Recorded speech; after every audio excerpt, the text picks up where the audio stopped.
Hello दोस्तों, welcome to all in competitive education centre. और आज हम लोग दक्षिणी अमेरिका के बारे में डिस्कस करने वाले हैं। तो आइए देखते हैं दक्षिणी अमेरिका को। ये है हमारा उत्तरी अमेरिका महाद्वीप। इसके जस्ट नीचे में स्थित है दक्षिणी अमेरिका महाद्वीप। इसी के बारे में आज हम लोग पढ़ने वाले हैं। इसके इधर बगल में है अफ्रीका। आगे जाएंगे तो ये यूरोप और एशिया का पार्ट, जिसे कंबाइंड रूप से यूरोशिया कहा दिया जाता है। इसके नीचे आएंगे तो ऑस्ट्रेलिया और इधर नीचे में है अंटार्कटिका। आज हम लोग जो कॉन्टिनेंट डिस्कस करने वाले हैं वह है साउथ अमेरिका के बारे में। ठीक है दोस्तों, साउथ अमेरिका के बारे में। तो साउथ अमेरिका के बारे में कुछ फैक्ट जान लेते हैं। ये एशिया, अफ्रीका और उत्तरी अमेरिका के बाद क्षेत्रफल की दृष्टि से चौथा बड़ा कॉन्टिनेंट है। यानी क्षेत्रफल की दृष्टि से जो साउथ अमेरिका है वो चौथा बड़ा महाद्वीप है। यही अगर पॉपुलेशन की बात करें तो ये पॉपुलेशन के अकॉर्डिंग एशिया, अफ्रीका, यूरोप और उत्तरी अमेरिका के बाद पांचवा बड़ा कॉन्टिनेंट है। यानी एरिया के अकॉर्डिंग देखें तो ये चौथा बड़ा कॉन्टिनेंट है और पॉपुलेशन के अकॉर्डिंग देखें तो ये पांचवा बड़ा कॉन्टिनेंट है। आगे हम लोग अगर इसमें ग्लोब में इसकी स्थिति देखें तो ये है हमारा ग्लोब, जिसमें ये है 0 डिग्री अक्षांश, जिसे हम लोग विषुवत रेखा या भूमध्य रेखा इन नामों से जानते हैं। ये ईस्ट, वेस्ट, नॉर्थ और ये साउथ। तो जो हमारा साउथ अमेरिका है वो साउथ अमेरिका कुछ इस प्रकार स्थित है, जो कि पूर्णतः स्थित है, आंशिक तो स्थित है नॉर्थ गोलार्ध में, लेकिन यह पूर्णतः स्थित है दक्षिणी गोलार्ध में। अर्थात अगर हम लोग इसकी स्थिति की बात करें तो दक्षिणी अमेरिका ग्लोब में दक्षिण पश्चिमी गोलार्ध में स्थित है, दक्षिण पश्चिमी गोलार्ध में स्थित है। इसके बाद हम लोग देख लेते हैं इसके सारी कंट्रीज को। ठीक है दोस्तों, तो आइए बढ़ते हैं कंट्रीज की ओर।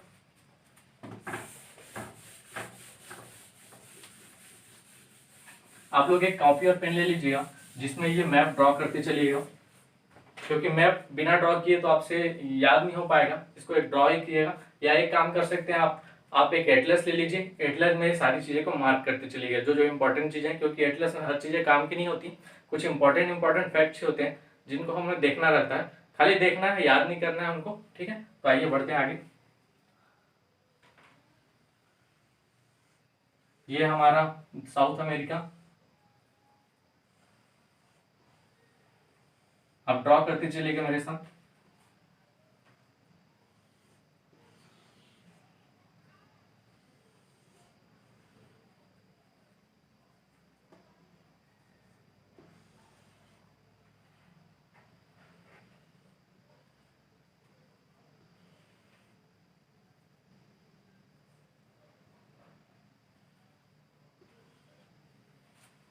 ठीक है, इसमें अब हम लोग कंट्रीज को देखते हैं। तो सबसे पहला कंट्री,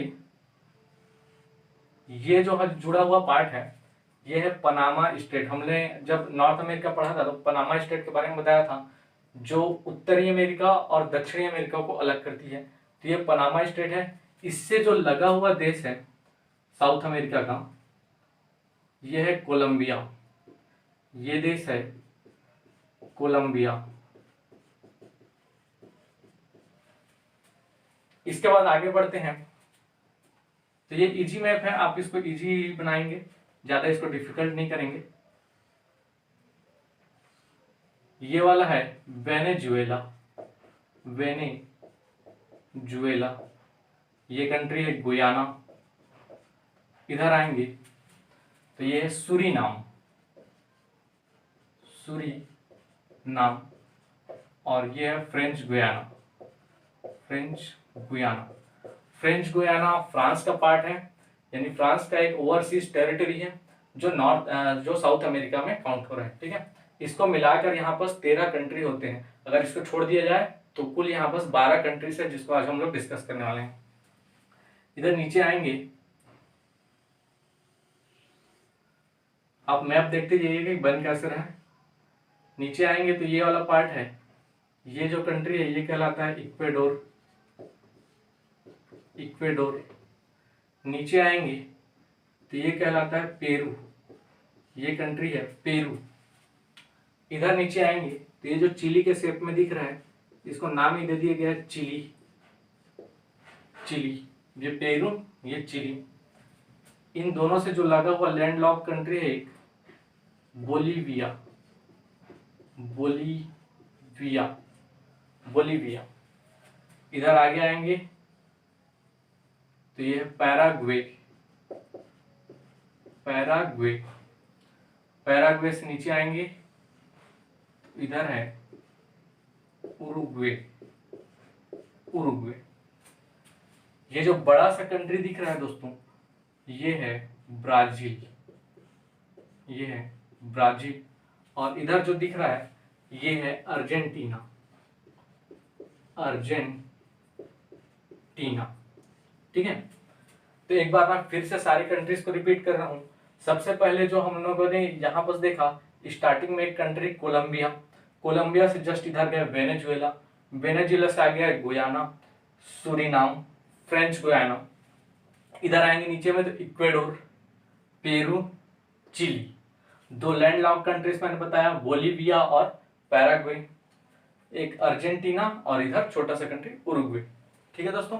और ये है सबसे बड़ा कंट्री यहाँ का ब्राजील, ठीक है। अब इसके कैपिटल्स को देखते हैं हम लोग। कैपिटल्स में देखें तो ये है कोलंबिया, और कोलंबिया का कैपिटल है बोगाटा।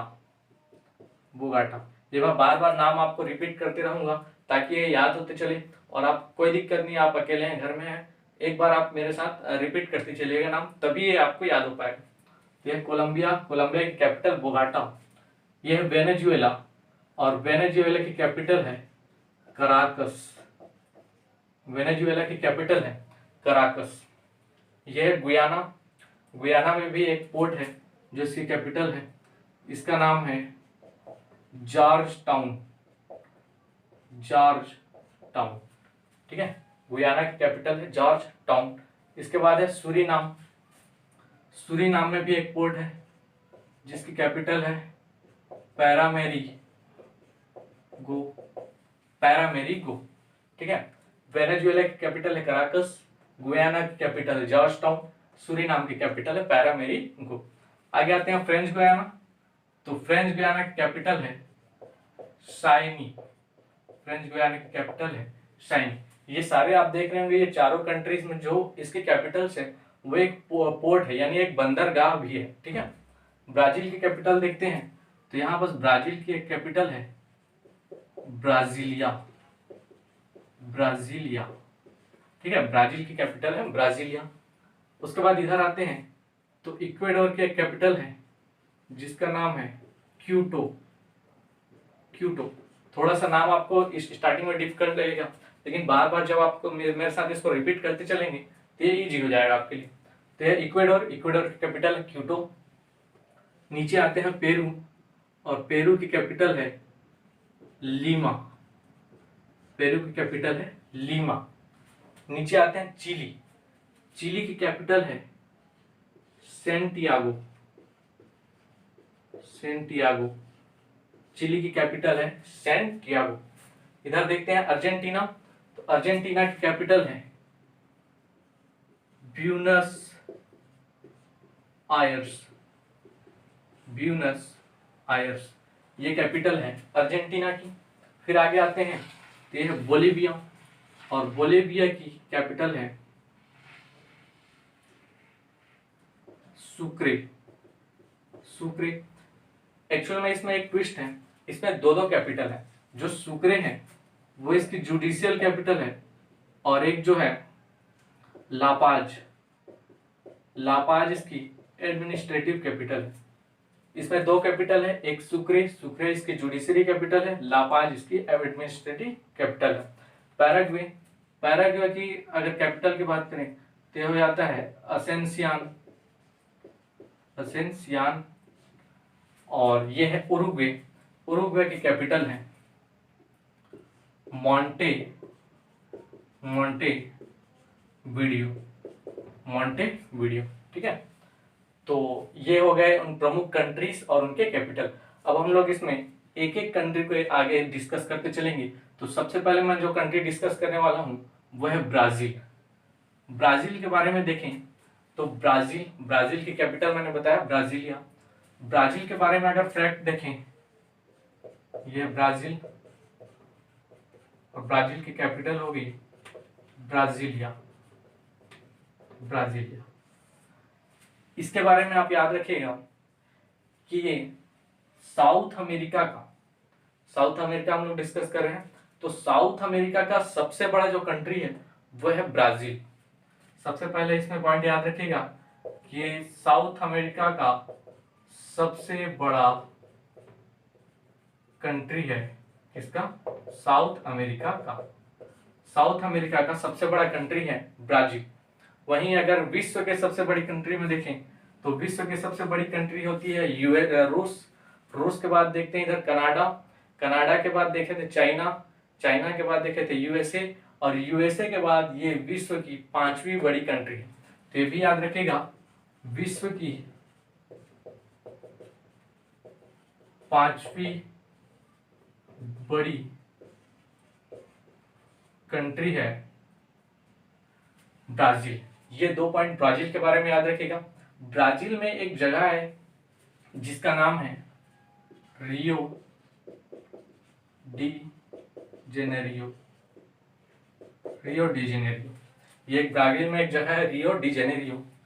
इसके बारे में याद रखिएगा कि ब्राजील की पुरानी राजधानी है, ब्राजील की पुरानी राजधानी है। ब्राजीलिया से पहले इसकी राजधानी थी रियो डी जेनेरियो, और Rio de Janeiro south America का सबसे ज्यादा जनसंख्या वाला शहर है। साउथ अमेरिका का सबसे ज्यादा जनसंख्या वाला शहर है रियो डी जेनेरियो। ठीक है दोस्तों, आगे बढ़ते हैं। तो आगे डिस्कस करते हैं 2 और जगह के बारे में। एक है सेंट पोलो और एक है सेंटोस पोर्ट, सेंट पोलो और सेंटोस पोर्ट। ठीक है, रियो डी जेनेरियो के बारे में एक फैक्ट और याद रखिएगा कि वहां जो 7 वंडर्स हैं उसमें एक जो क्राइस्ट रेडनर है वो यहीं पर स्थित है। क्राइस्ट रेडनर जो एक ईसा मसीह का जो एक स्टैचू है, क्राइस्ट रेडनर, वो रियो डी जेनेरियो में ही स्थित है। ठीक है, उसके बाद देखते हैं सेंट पोलो। सेंट पोलो के बारे में याद रखिएगा, इसको कॉफी मंडी भी कहा जाता है, कॉफी मंडी भी कहा जाता है। सेंट पोलो को, सेंट पोलो को कॉफी मंडी भी कहा जाता है। यहाँ क्यों कहा जाता है? क्योंकि यहाँ कॉफी का प्रोडक्शन बहुत ज्यादा होता है। ठीक है, सैन पोलो में कॉफी का प्रोडक्शन बहुत ज्यादा होता है। ब्राजील की वित्तीय राजधानी भी कहलाती है सैन पोलो, ब्राजील की वित्तीय राजधानी कहलाती है सैंट पोलो। 2 चीज याद रखिएगा सैंट पोलो के बारे में, एक कॉफी मंडी सैंट पोलो कहा जाता है, वित्तीय राजधानी सैंट पोलो को कहा जाता है। क्योंकि सैंट पोलो में कॉफी का प्रोडक्शन बहुत ज्यादा होता है और इसी कारण जो ब्राजील है वो भी कॉफी प्रोडक्शन में टॉप पे है, यानी फर्स्ट कंट्री कॉफी प्रोडक्शन में जो है वो है ब्राजील। सैंटोस पोर्ट के बारे में याद रखिएगा कि इसको कॉफी बंदरगाह कहा जाता है, कॉफी बंदरगाह कहा जाता है सैंटोस पोर्ट को। एक्चुअल में क्या है, सैंट पोलो में जो प्रोडक्शन होता है और सैंट पोलो से सैंटोस पोर्ट तक एक ट्रेन चलती है, ये लगभग 55 किलोमीटर की दूरी पे है। तो यहाँ पर से एक ट्रेन चलती है जिसका नाम है कॉफी ट्रेन, और यहाँ सैंटोस पोर्ट से ही कॉफी का एक्सपोर्ट होता है, इसलिए ये फेमस है सैंटोस पोर्ट। ये 3 जगह के बारे में याद रखिएगा ब्राजील के, एक रियो डी जेनेरियो, एक सैंट पोलो और एक सैंटोस पोर्ट के बारे में। आगे हम लोग जो नेक्स्ट कंट्री डिस्कस कर लेते हैं वो है वेनेजुएला। वेनेजुएला के बारे में देखते हैं।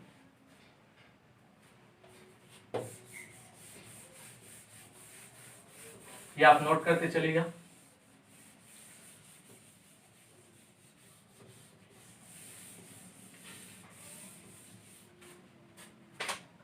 वेनेजुएला, वेनेजुएला की कैपिटल है,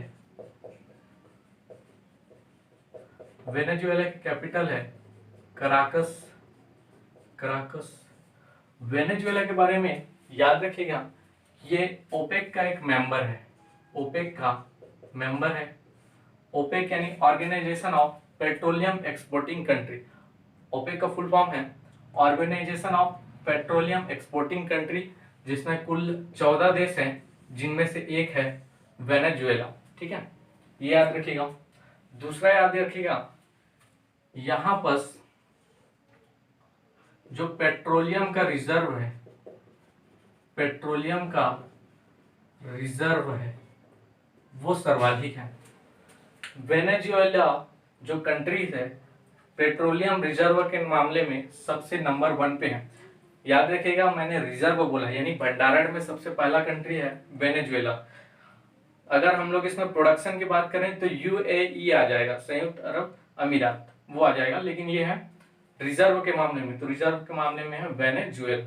ठीक है, ये याद रखिएगा। इसमें एक लेक के बारे में याद रखिएगा, यहीं पर से एक लेक भी है वेनेजुएला में, जिसका नाम है काइबो लेक, मराकाइबो लेक। ये पेट्रोलियम के भंडारण के लिए फेमस है। पेट्रोलियम के भंडारण के लिए जो फेमस लेक है वो मराकाइबो लेक है। ठीक है, आगे हम लोग जो नेक्स्ट कंट्री डिस्कस करते हैं वो है कोलंबिया। कोलंबिया, और कोलंबिया में याद रखिएगा कि यहाँ एक ज्वालामुखी पर्वत है जिसका नाम है नेवाडो डेल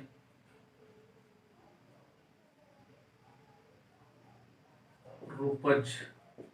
नेवाडो डेल रूपज ये एक ज्वालामुखी पर्वत है। आगे जब मैं आपको माउंटेन्स बताऊंगा, जो एंडीज माउंटेन है यहाँ के प्रमुख पर्वत, उसी में स्थित है नेवाडो डेल रूपज। अच्छा, कोलंबिया के बारे में एक और चीज याद रखिएगा कि कोलंबिया एक ऐसी कंट्री है साउथ अमेरिका की जो 2 महासागरों से जुड़ी हुई है। आपको मैं महासागर बता देता हूँ कौन कौन से महासागर हैं। ये साउथ अमेरिका है, साउथ अमेरिका के ईस्ट में यहाँ पर स्थित है अटलांटिक महासागर। अटलांटिक महासागर, यह अटलांटिक महासागर, ये वाला पूरा एरिया है अटलांटिक महासागर। इधर आएंगे तो ये है प्रशांत महासागर। प्रशांत महासागर, ये पूरा इधर है प्रशांत महासागर, इस साइड है अटलांटिक महासागर। इधर जाएंगे तो कैरेबियन सी है या कैरेबियन सागर। ठीक है, कैरेबियन सागर। तो ये आप देख सकते हैं कोलंबिया जो है कैरेबियन सागर से भी लगा हुआ है और प्रशांत महासागर से भी लगा हुआ है। इधर प्रशांत महासागर है, इधर कैरेबियन सागर। तो ऐसा कंट्री है साउथ अमेरिका का जो 2 महासागरों से लगा हुआ है, 2 सागरों से लगा हुआ है। ठीक है, आगे आते हैं हम लोग इक्वाडोर के बारे में। तो इक्वाडोर के बारे में देखते हैं। इक्वाडोर की जो कैपिटल है, इक्वाडोर की कैपिटल मैंने बताया था क्यूटो, और क्यूटो के बारे में याद रखिएगा कि क्यूटो विश्व का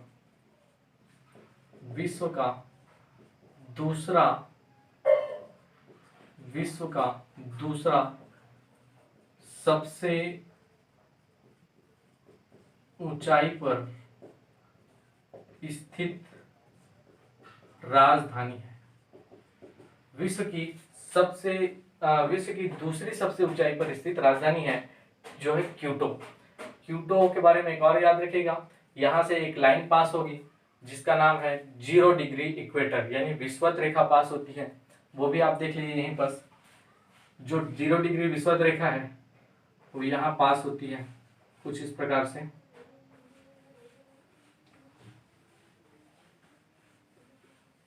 यहाँ एक अमेजन माउथ है जहां से होकर जाती है अमेजन माउथ। ठीक है, तो जो 0 डिग्री इक्वेटर लाइन है